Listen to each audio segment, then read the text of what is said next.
Hello and welcome to explore academy. इस वाले session में हम बात करने जा रहे हैं अब करंट अफेयर की। इससे पहले वाली वीडियो में हमने हिमाचल का करंट अफेयर भी नवंबर तक कंप्लीट कर लिया है। उसके आगे की वीडियो भी जल्द ही आ जाएगी। वो तो रही बात हिमाचल के करंट अफेयर की। अब बात करते हैं नेशनल करंट अफेयर की, जो आपके एग्जाम पॉइंट ऑफ व्यू से बहुत इंपॉर्टेंट है। तो थोड़ा सा इसको जल्दी में करेंगे। कहने का मतलब है कि 1 घंटे से पहले पहले एक मंथ को, या कोशिश इतनी ही करेंगे 1 घंटे के अंदर अंदर हो जाए, या थोड़ी उससे बड़ी भी वीडियो हो सकती है।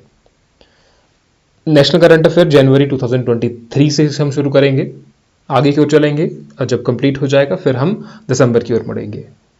ठीक है। आई होप कि आप सभी की जो प्रिपरेशन है एचएएस की बहुत अच्छी चल रही होगी, और ये ज़्यादातर जो रेलेवेंट है ये एचएएस के लिए है, और बाकी के अगर बाद में एग्जाम होते हैं तो उसके लिए भी रेलेवेंट है।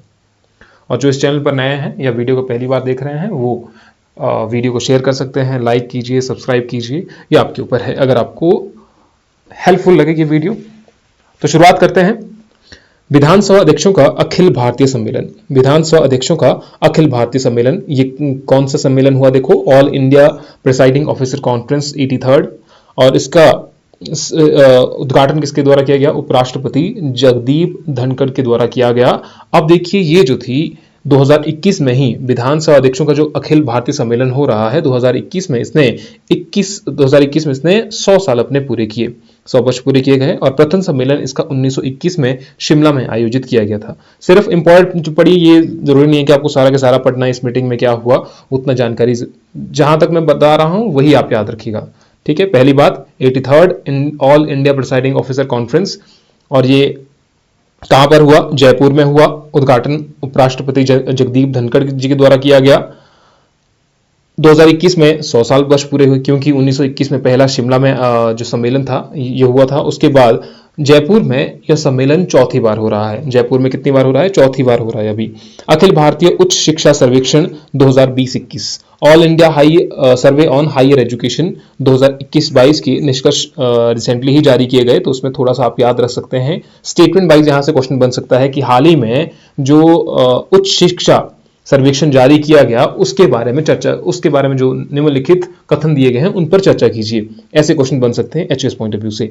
तो छात्र नामांकन में 2019-20 की तुलना में 7.5 की वृद्धि दर्ज की गई है। तो वृद्धि दर्ज की गई है। टोटल स्टूडेंट इनरोलमेंट अब कितना हो गया? देखो, 4.13 करोड़ तक पहुंच गया है। सर्वेक्षण के बारे में अगर देखें तो इसमें अलग अलग मानक हैं, जैसे शिक्षार्थी नामांकन, शिक्षकों के आंकड़े, आधारभूत संरचना, ये सभी चीजें इसमें शामिल की जाती हैं। अब विद्यार्थी नामांकन ये रखना है आपने, इसमें वृद्धि दर्ज की गई है, डिक्रीज नहीं हुआ है, इसमें इंक्रीज हुआ है। सकल नामांकन अनुपात, सकल नामांकन अनुपात अगर देखा जाए तो 18 से 23 वर्ष की आयु के लिए सकल नामांकन अनुपात, ग्रॉस इनरोलमेंट रेशो। तो ग्रॉस इनरोलमेंट रेशो एग्जाम में कई बार पूछा गया है। ग्रॉस इनरोलमेंट रेशो, शॉर्टकट में लिख रहा हूं, ग्रॉस इनरोलमेंट रेशो। अब ये कितना हो गया है? 2019-20 में कितना था? 2019-20 में था 25.6, बढ़कर कितना हो गया है? 27.3, और ये कितना 2011 के हुए आंकलन के आधार पर।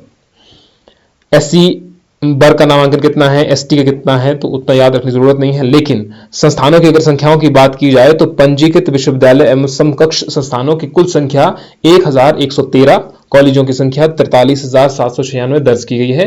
सर्वाधिक जो विश्वविद्यालय हैं वो राजस्थान में है, फिर आपका उत्तर प्रदेश आता है, और फिर आपका गुजरात आता है। अधिकतम कॉलेज संगनता वाले राज्य, उसकी याद रखने की जरूरत आपको है नहीं। नेक्स्ट है हमारे पास वैश्विक जोखिम रिपोर्ट 2023, किसके द्वारा? एक याद रखना ये कि इसमें क्या दिया गया और ये किसके द्वारा पब्लिश की जाती है, क्योंकि रिपोर्ट हर बार पूछा जाता है कुछ ना कुछ। तो वर्ल्ड इकोनॉमिक फोरम के द्वारा ये रिपोर्ट जारी की जाती है 2023, ग्लोबल रिस्क रिपोर्ट 2023। अब ये देखिए, इस रिपोर्ट के अनुसार वैश्विक स्तर पर अगले 2 वर्ष में प्राकृतिक आपदाओं और चरम मौसमी घटनाओं के अपेक्षाकृत अधिक घटित होने की संभावना है, जो कि आप हिमाचल प्रदेश में देख भी रहे हैं। तो इस करके आप याद रख सकते हैं कि अगले 2 साल थोड़े से मौसमी घटनाओं की वजह से थोड़ी सी घटनाएं आपको और देखने को मिल सकती हैं। रिपोर्ट के जो मुख्य निष्कर्ष हैं उसमें क्या है, ये मेंस पॉइंट ऑफ व्यू का भी ये बनता है, मेंस के लिए बहुत इंपॉर्टेंट बन जाता है कि हाल ही में जो ग्लोबल रिस्क रिपोर्ट आई है उसमें उस रिपोर्ट के जो मुख्य बिंदु हैं उन पर चर्चा कीजिए। तो सबसे गंभीर वैश्विक जोखिम किसके कारण? विफलता विफलता, जलवायु परिवर्तन को कम करने में जो विफलता हो रही है, failure to mitigate climate change, जलवायु परिवर्तन अनुकूल में failure of climate change adaption. तो ये सभी चीजें हमको देखने को मिल रही है। क्लाइमेट एक्शन फेलियर है, कॉस्ट ऑफ लिविंग जो है, अगले 2 वर्षों में जीवन निर्वाह की लागत शीर्ष वैश्विक जोखिमों के रूप में उभर सकती है। तो ये सब चीजें हो सकती है। जैव विविधता में क्या है कि एड्रेस क्लाइमेट चेंज, सभी चीज क्लाइमेट चेंज से रिलेटेड, उत्सर्जन लक्ष्य तथा वैश्विक तापन शमन प्रयास, मिटिगेशन के लिए क्या प्रयास किए जा रहे हैं, अधिक प्रभावित क्षेत्र कौन कौन से होंगे, भारत सही लैटिन अमेरिका, अफ्रीका, दक्षिण पूर्वी एशिया के विकासशील तटीय देशों के लिए प्राकृतिक आपदाएं, चरम मौसमी घटनाएं शीर्ष जोखिम के रूप में उभरी हैं। भारत की अगर बात की जाए तो चरम मौसमी घटनाएं जो ये हैं, लेकिन उतना प्रीलिम पॉइंट ऑफ व्यू से आपको याद रखने की जरूरत नहीं है। हाँ, विश्व आर्थिक मंच या वर्ल्ड इकोनॉमिक फोरम के बारे में आपको पता होना चाहिए। स्थापना इसकी 1971 में हुई, नॉन प्रॉफिट ऑर्गेनाइजेशन है। इसका मुख्यालय स्विट्जरलैंड की जेनेवा में स्थित है और यह सार्वजनिक निजी सहयोग वाला एक अंतर्राष्ट्रीय संगठन है जो प्रमुख राजनीतिक, व्यापारिक, सांस्कृतिक और समाज के अन्य नेताओं को वार्ता के लिए मंच प्रदान करता है। वर्ल्ड इकोनॉमिक फोरम तो 1971, कब 1971, हेडक्वार्टर कहां पर है, स्विट्जरलैंड की जेनेवा में।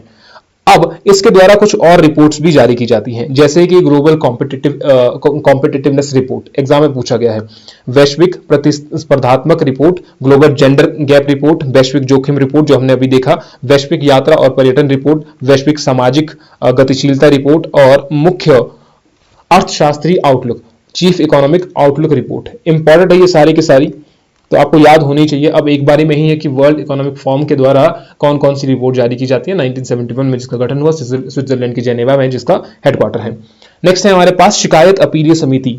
शिकायत अपीलीय समिति यानी कि ग्रीवेंसेस अपीलिएट कमिटीज, उतना इंपॉर्टेंट नहीं है। तो ये 3 कमेटीज बनाई गई हैं, 3 शिकायत अपीलीय कमेटी बनाई गई। किस चीज से रिलेटेड है ये याद रख लिया, सोशल मीडिया से रिलेटेड है। सोशल मीडिया और अन्य इंटरनेट आधारित प्लेटफॉर्म के खिलाफ उपयोगकर्ता की शिकायतों के समाधान के लिए, अगर आप सोशल मीडिया यूज करते हैं, अन्य इंटरनेट आधारित कुछ भी आप यूज करते हैं और आपकी कुछ शिकायतें हैं, तो उनको कहां पर आप दर्ज करवाएंगे, अपने ग्रीवियंसेस किसके सामने रखेंगे, उसके लिए 3 कमेटीज बनाई गई हैं। ये वाली कमेटीज हैं और उनके कौन कौन से अध्यक्ष हैं ये आपको याद रखने की जरूरत नहीं है। नेक्स्ट है हमारे पास भारत मिस्र द्विपक्षीय संबंध। भारत मिस्र द्विपक्षीय संबंध क्यों ये न्यूज में चला हुआ था, क्योंकि 74वें गणतंत्र दिवस के अवसर पर मिस्र के राष्ट्रपति अब्देल फतेह अल सीसी इंपॉर्टेंट है, याद करके रखिएगा, को मुख्य अतिथि के रूप में आमंत्रित किया गया 74वें गणतंत्र दिवस पर।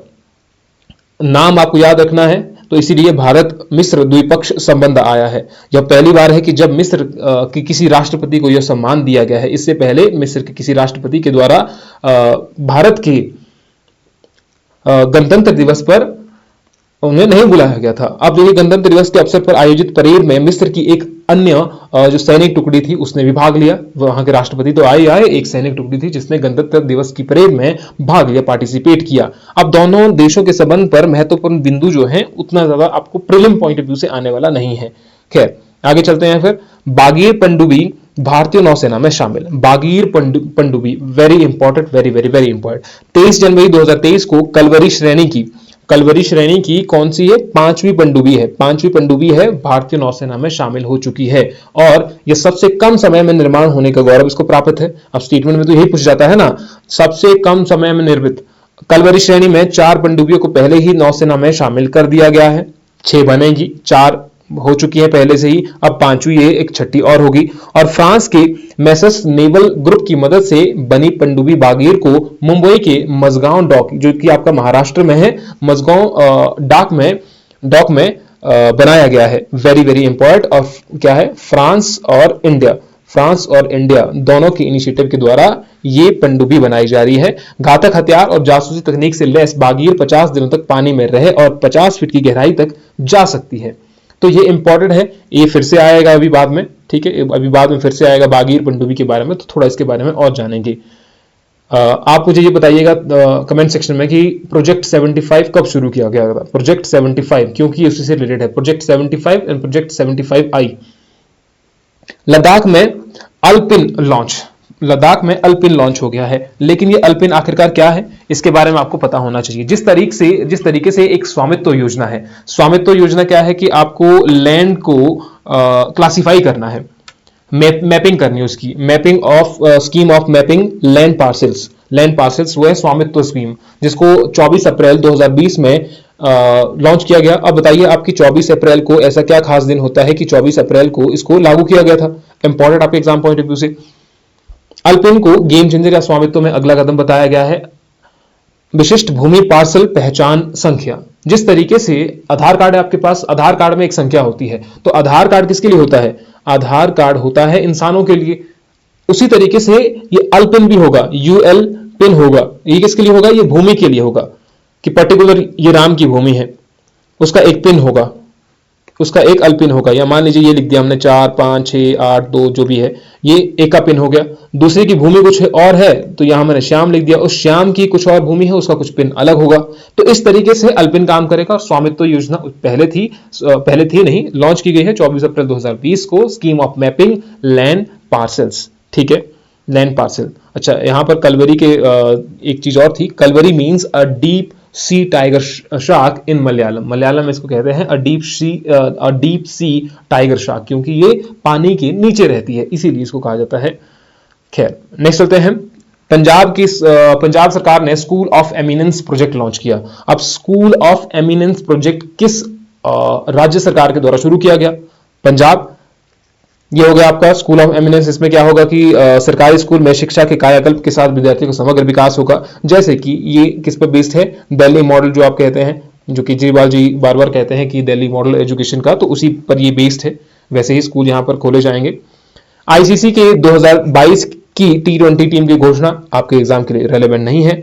नेक्स्ट है हमारे पास मारेक्स 2023 युद्धाभ्यास। तो कई बार ऐसे पूछा जाता है, एक्सरसाइज पूछी जाती है, तो ये किसके बीच में है? अमेरिका और श्रीलंका के बीच में। इतना याद रखना है आपने कि MAREX ये किसके बीच में है? अमेरिका और श्रीलंका के बीच में। अमेरिका और श्रीलंका याद रख लीजिए, दिमाग में बार बार रिपीट कीजिए। मरीन एक्सरसाइज है ये, मारेक्स मरीन एक्सरसाइज, तो आपको याद होना चाहिए ये। नेक्स्ट हमारे पास है उड़ीसा का अस्का थाना बना देश का नंबर 1 पुलिस स्टेशन। हाल ही में देश का पहला police station, number 1 police station कौन बना? तो उड़ीसा का अस्का थाना। उड़ीसा का अस्का थाना, पहला नंबर भी उड़ीसा के पुलिस स्टेशन को मिला, दूसरा भी उड़ीसा के गंजम जिले का गंगापुर पुलिस स्टेशन, दोनों को मिला। तो पहले और दूसरे नंबर पर उड़ीसा, पहले और दूसरे नंबर पर उड़ीसा के ही है। उड़ीसा का एक हो गया आपका अस्का, एक हो गया आपका अस्का, और दूसरा हो गया आपका गंगापुर, दूसरा हो गया है गंगापुर। तो ये दोनों के दोनों इंपॉर्टेंट है आपके एग्जाम के लिए। मुख्य बिंदु क्या है कि इसमें 165 मापदंड होते हैं, जैसे अपराध दर क्या है, जांच मामलों के निपटान कितने दिनों में हो रहा है, बुनियादी ढांचे और सार्वजनिक सेवा के वितरण के आधार पर सभी चीजें इसमें ली जाती हैं। और 2021 का अगर देखा जाए तो सदर बाजार पुलिस स्टेशन को 2021 में सर्वश्रेष्ठ पुलिस स्टेशन चुना गया था, लेकिन इस बार उड़ीसा का अस्का थाना, और सेकंड नंबर पर गंगापुर, और तीसरे में उत्तराखंड के चंपावत जिले का Banbasa police station. Akhil Bharatiya police निदेशक महानिदेशक सम्मेलन, तो ये उतना इंपॉर्टेंट नहीं है। All India conference of DGs and IGs of police.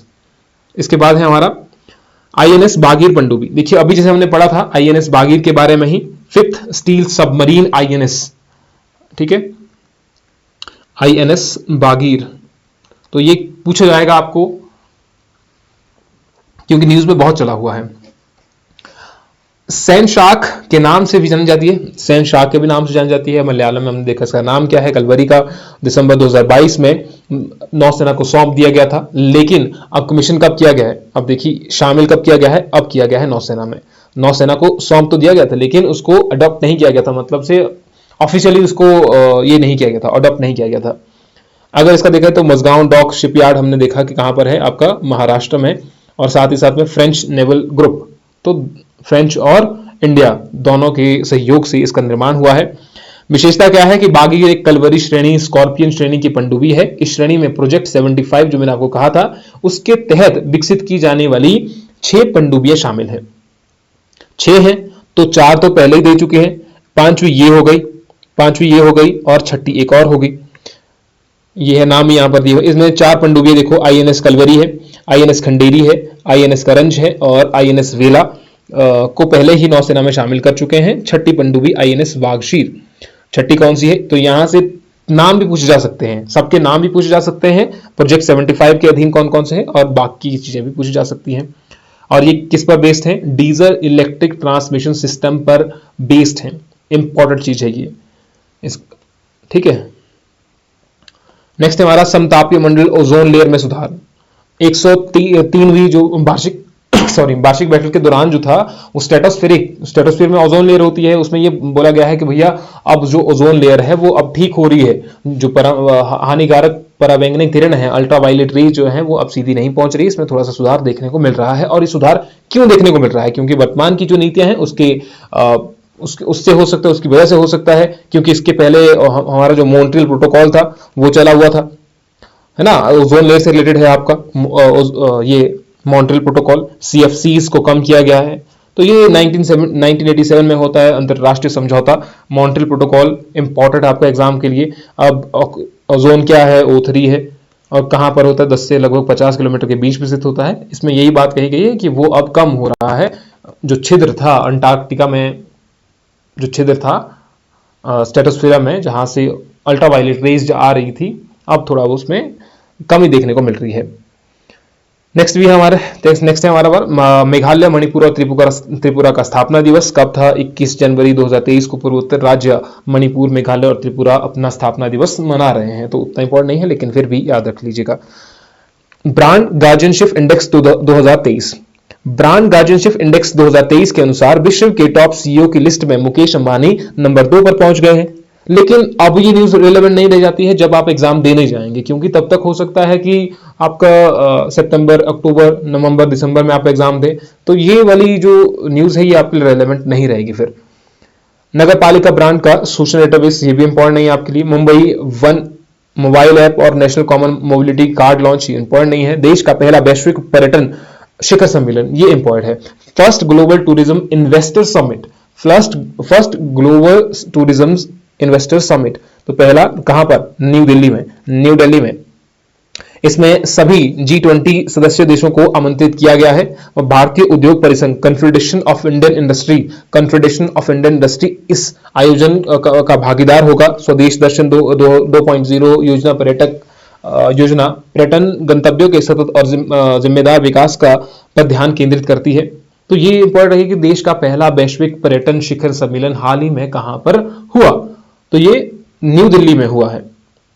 Next है हमारे पास पर्यटन मंत्रालय मैड्रिड में, ये भी इंपॉर्टेंट नहीं है आपके एग्जाम के लिए। 108वीं भारतीय विज्ञान कांग्रेस, 108 इंडिया साइंस कांग्रेस, तो ये तो कई बार आ चुका है, पहले भी आ चुका है। तो महाराष्ट्र के नागपुर में स्थित राष्ट्र संत तुकडोजी महाराज विश्वविद्यालय में 108वीं भारतीय विज्ञान कांग्रेस का आयोजन किया गया। कहां पर? महाराष्ट्र के नागपुर में। विश्वविद्यालय भी याद रखना है तो राष्ट्र संत तुकडोजी महाराज विश्वविद्यालय। अभी इस बार उद्घाटन नरेंद्र मोदी जी के द्वारा किया गया। थीम क्या थी? महिला सशक्तिकरण के साथ सतत विकास के लिए विज्ञान और प्रौद्योगिकी, science and technology for sustainable development with women empowerment, science and technology for sustainable development with women empowerment. 108वीं, पहला तो आपको ये याद रह गया 108वीं है, ठीक है। इंडियन साइंस कांग्रेस महाराष्ट्र के नागपुर में, ओके। और इसका आरंभ देखिए कब हुआ था? 1914 में प्रथम अधिवेशन हुआ। आयोजक भारतीय विज्ञान कांग्रेस एसोसिएशन ISCA, तो ये इसके आयोजक हैं। इंपॉर्टेंट एग्जाम के लिए डीप फेक का बढ़ता खतरा, ये एग्जाम में बार बार न्यूज में चला हुआ था, आने की संभावना ज्यादा है। डीप फेक का मतलब ये है कि अब AI का जमाना आ चुका है, आर्टिफिशियल इंटेलिजेंस का जमाना आ चुका है। तो AI मैनिपुलेटेड डिजिटल मीडिया है, जहां पर हो सकता है कोई व्यक्ति रो रहा हो, ठीक है, कोई व्यक्ति रो रहा है और आपने उसको हंसते हुए बना दिया कि ये व्यक्ति तो हंस रहा था, किसी सीरियस इश्यू पर ये व्यक्ति हंस रहा था, ऐसे भी हो सकता है। तो इसका यूज जो है वो इलेक्शन में किया जा सकता है, फॉर एग्जाम्पल कि भैया ये तो इतना सीरियस इश्यू था, किसी की मृत्यु हो रही थी और ये व्यक्ति हंस रहा था और इसने मजाक उड़ाया इस चीज का। तो AI की मदद से ये सब चीजें की जा सकती हैं, और किसी लड़की का चेहरा बदलकर उसके एक्सप्रेशन चेंज कर दिए जा सकते हैं, किसी और का चेहरा लगा दिया। और इससे डीप फेक पोर्नोग्राफी को नियंत्रित करने के लिए एक मसौदा कानून को मंजूरी प्रदान करेगा। ये कहां पर हुआ? ताइवान की संसद ने डीप फेक पोर्नोग्राफी को नियंत्रित करने से संबंधित एक मसौदा कानून को मंजूरी प्रदान की है। तो ये ताइवान की बात हो रही है, ठीक है। तो वैसे ही आप इंडियन मीडिया में देखिए, चाहे अलग अलग मीडिया में देखिए, सोशल मीडिया में यही वक्त चलता है किसी का चेहरा कहां पर लगा दिया। तो ये ऑडियो वीडियो छवियों को हेरफेर करने के साथ संपादित किया जाता है, हानि पहुंचाने के लिए, व्यक्तियों के या संस्थाओं को हानि पहुंचाने के लिए इसका यूज किया जाता है। संबंधित लाभ क्या है? शिक्षा, फिल्म निर्माण, आपराधिक फॉरेंसिक गतिविधियों की पहचान। तो ये सभी चीजें हैं।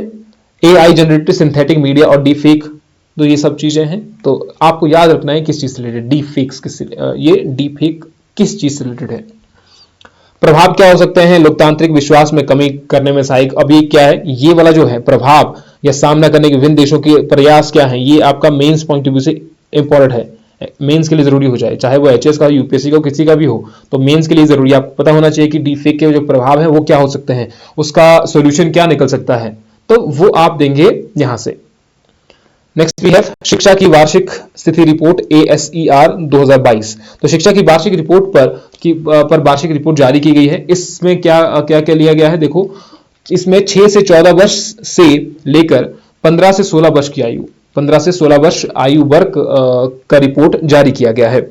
रिपोर्ट के जो मुख्य बिंदु हैं उन पर हम ज्यादा चर्चा नहीं करेंगे, लेकिन वर्ष 2022-23 में देखिए, ट्यूशन क्लास लेने वाले कक्षा 1 से 8 के छात्रों का प्रतिशत 30.5%, जबकि 2018 में ये 26.4% था। अब जो है वो ज्यादातर कैसे जा रहे हैं? ट्यूशन लेने के लिए जा रहे हैं, ज्यादा बढ़ रहे हैं। अब 6 से 14 वर्ष आयु वर्ग के बच्चों का नामांकन जो 2018 में 97.2% था, अब कितना हो गया? वो 98.4% हो गया। यानी कि इसमें भी आपको वृद्धि देखने को मिल रही है, इसमें भी आपको वृद्धि देखने को मिल रही है। तो ये भी आपका एग्जाम के लिए जरूरी हो गया, वृद्धि इसमें है या फिर इसमें डिक्रीज हो रहा है।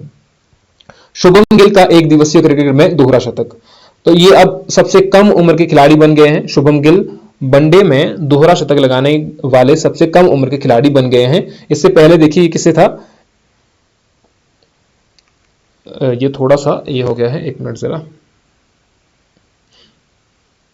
ठीक है। उससे पूर्व सचिन तेंदुलकर, रोहित शर्मा, वीरेंद्र सहवाग ये सभी थे। और शुभम गिल ने 19वें एक दिवसीय मैच में 149 गेंदों पर दोहरा शतक लगाते हुए 208 रन बनाए। अभी ये पहले रोहित शर्मा है, देखो वीरेंद्र सहवाग हैं, तो ये सभी हैं, आप याद रख लीजिएगा इनको। ऑनलाइन गेमिंग से संबंधित ड्राफ्ट नियम, क्योंकि आप इंडिया में क्या देखते हैं, ऑनलाइन गेमिंग से कितने लोग पबजी खेलते हैं, कितने लोग आपका दूसरी गेम जो है, चाहे वो लूडो हो, चाहे वो अलग अलग गेम्स हो, कितने लोग खेल रहे हैं, चाहे आपका ये भी हो या ड्रीम 11 हो, माई 11 सर्कल हो, तो बहुत सारी गेम्स ऐसी हैं। तो इंडिया जो है इसके लिए बहुत बड़ा मार्केट है, इसलिए इसके लिए नियम भी होने चाहिए। तो 2 जनवरी 2023 को इलेक्ट्रॉनिक्स और सूचना प्रौद्योगिकी मंत्रालय ने ऑनलाइन गेमिंग के लिए नियमों का मसौदा तैयार किया है। तो ये आपके लिए मेंस के लिए भी रेलेवेंट है ये टॉपिक जो है। भारत में ऑनलाइन गेमिंग अगर देखी जाए तो वैश्विक भागीदारी में वैश्विक स्तर पर फैंटेसी स्पोर्ट्स, फैंटेसी आप देखते हैं ना, फैंटेसी क्रिकेट ये सब चीजें का सबसे बड़ा बाजार भारत में निर्मित हुआ है। यहां 200 से अधिक प्लेटफॉर्म पर 13 करोड़ से अधिक ऑनलाइन गेमिंग के उपयोग करता है। महत्वपूर्ण बात यह है कि भारत में 40 से 45% गेमर्स महिलाएं भी हैं। 40 से 50, 13 करोड़ है टोटल, और 200 से ज्यादा तो प्लेटफॉर्म ही हैं जहां पर गेम्स खेल रहे हैं। अभी हो सकता है 200, 300, 400 कितने भी हों, और 40 से 45% जो है वो इसमें महिलाएं भी शामिल हैं, बच्चे भी शामिल हैं इसमें। तो वृद्धि, हालांकि बूढ़े भी शामिल हैं, जैसे लूडो, कई मैंने देखे हैं कि लूडो खेलते हैं, तो गलत तो कुछ नहीं है, लेकिन फिर भी एक आप जब आपको डिवीजन करना हो तब आपको पता होना चाहिए वृद्धि दर क्या है इसमें।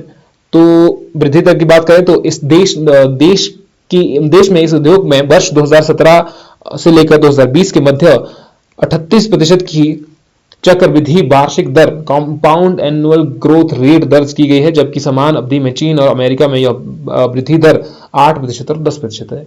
8% और 10%, चीन और अमेरिका में। भारत में कितनी है? 38%। भैया देख रहे हैं अंतर कि भैया गलत चीजों की तरफ जाने में भारतीय पीछे नहीं रहते हैं। अब गेमिंग का जो है, कोई भी आ रहा है आज की डेट में बीच में ऐड लगा करके कि आप ये खेलो आपको पैसा मिलेगा, रमी खेलो, कुछ खेलो, अकाउंट में डायरेक्ट पैसा आ जाएगा आपका, क्योंकि यूपीआई का ये जमाना आ चुका है। अब डायरेक्टली आपके अकाउंट में पैसे आ जाते हैं, और कई जगह तो फ्रॉड भी होते हैं इसमें। तो इसमें नियम बनने चाहिए, तो ये अच्छी बात है, इसमें नियम बन रहे हैं। गेम और स्किल और गेमिंग दो तरीके की होता है वर्गीकरण इसमें। देखो, गेम ऑफ चांस और गैम्बलिंग, और दूसरा होता है गेम ऑफ स्किल और गेमिंग। नेक्स्ट चलते हैं इसके राष्ट्रीय हरित hydrogen mission, green hydrogen mission की बात हो रही है यहां पर।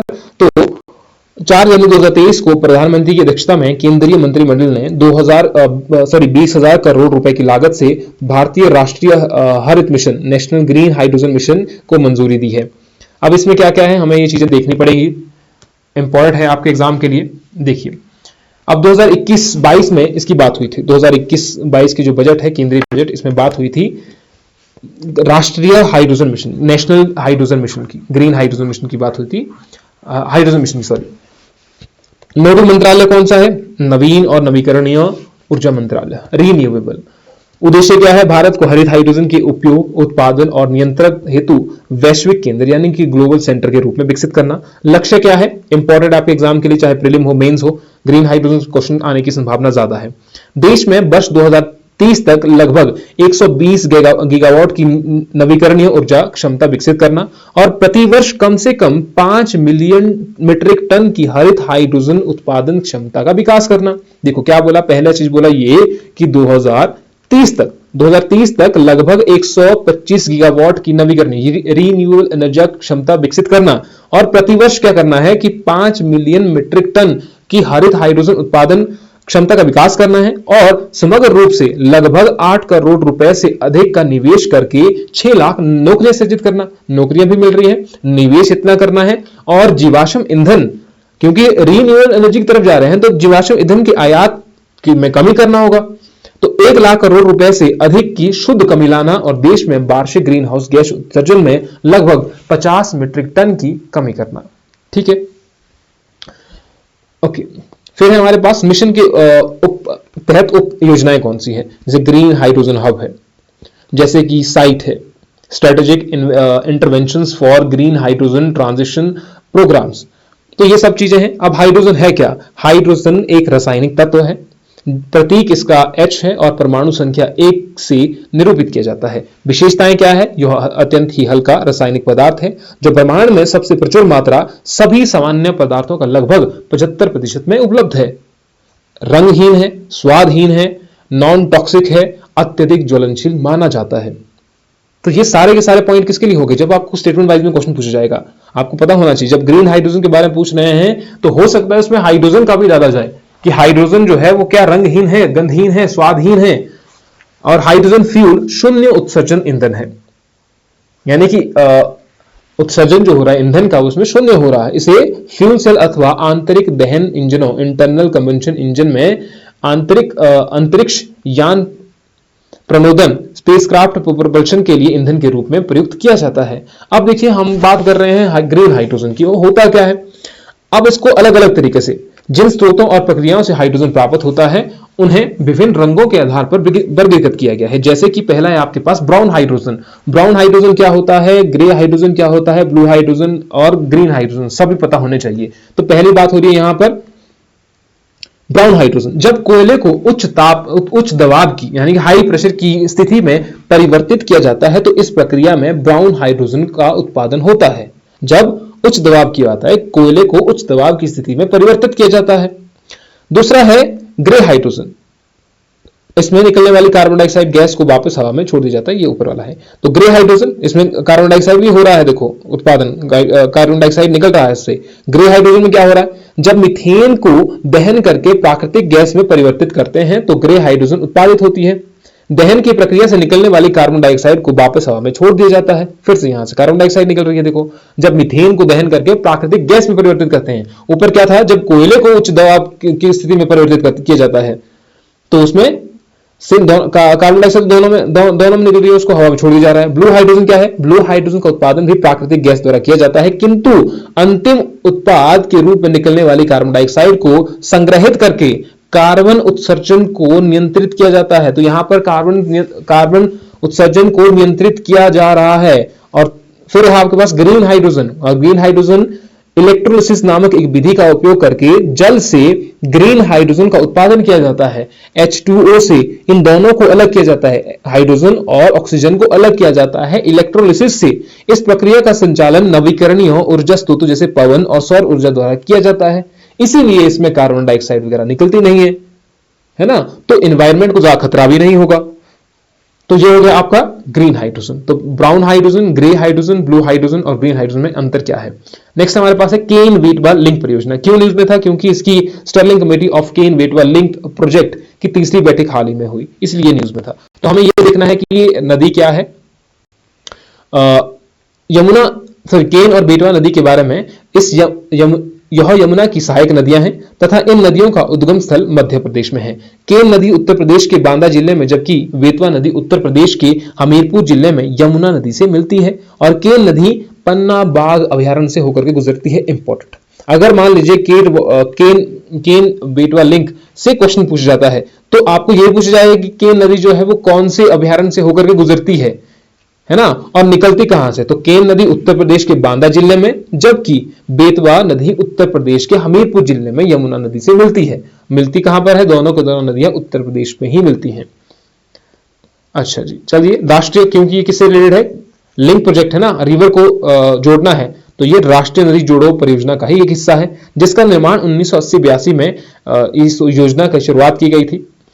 फिर है हमारा वैश्विक आर्थिक मंच की वार्षिक रिपोर्ट। मध्य स्विट्जरलैंड के दावोस में विश्व आर्थिक मंच वर्ल्ड इकोनॉमिक फोरम की वार्षिक बैठक आयोजित की गई। अब इसमें क्या क्या हुआ देखो, ये 53वां संस्करण था। थीम याद रखना, cooperation in the fragmented world, cooperation in the fragmented world, तो इतना आप याद रख सकते हैं। नेक्स्ट है हमारे पास G20 के IWG की पहली बैठक पुणे में आयोजित की गई। तो G20 चला हुआ, G20 समिट है ना, अभी G20 समिट की जो अध्यक्षता है भारत कर रहा है। तो IWG क्या हुआ, इंफ्रास्ट्रक्चर वर्किंग ग्रुप, तो इंफ्रास्ट्रक्चर से रिलेटेड होगा, शहरीकरण से ज्यादा संबंधित होगा। तो उनकी जो बैठक थी वो कहां पर, पुणे में आयोजित की गई। अमेरिका की गैब्रियल बनी मिस यूनिवर्स 2022। तो हाल ही में मिस यूनिवर्स कौन बनी, तो अमेरिका की गैब्रियल बनी मिस यूनिवर्स 2022। इंपॉर्टेंट आपके एग्जाम के लिए। वेनेजुएला में अमेंडा दुदामेल दूसरे और डोमिनिक रिपब्लिक एंड्रीना मार्टिजन तीसरे नंबर पर रही। यह 71वां मिस यूनिवर्स प्रतियोगिता थी। भारत की तरफ से देविता रॉय ने मिस यूनिवर्स में हिस्सा लिया, लेकिन वो अंतिम स्थान 5 में ही नहीं बना पाई। लास्ट के 5 होते उसमें वो स्थान नहीं बना पाई। इससे पहले भारत में मिस यूनिवर्स कौन रही देखो, हरनाथ संधू 2021 में हरनाथ संधू, 2000 में लारा दत्ता और सबसे पहले सुष्मिता सेन इन 1994। तो अभी के लिए क्या करते हैं कि इस वीडियो को यहीं पर करते हैं। आपको अगर ये सीरीज समझ आ रही होगी, इसको तभी आगे कंटिन्यू करेंगे। आपको लग रहा होगा कि आपके लिए सही रहेगी, जिसके लिए भी जरूरी नहीं है कि बहुत ज्यादा रीच हो।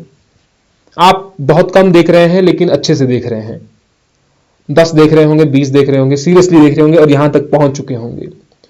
तब आप कमेंट सेक्शन में बताइएगा कि इसको शुरू करना है। जितने कमेंट आएंगे फिर हम देखेंगे कि जरा आप चाहते हैं कि शुरू करना है कि नहीं करना है, फिर हम सोचेंगे उसके बारे में। ठीक है, अगर आपको ये हेल्पफुल लग रहा होगा। और इसके क्या करना है, आपने बिल्कुल शॉर्ट नोट्स बनाना है ताकि ये रिवीजन के लिए आपके काम आए, क्योंकि इससे पहले आपने करंट अफेयर पढ़ भी लिया होगा। अब इससे ऐसा नहीं है कि पूरे के पूरे इतने नोट्स फिर से बनाने, ऐसा कुछ नहीं है। सिर्फ आपको शॉर्ट नोट्स बनाने हैं।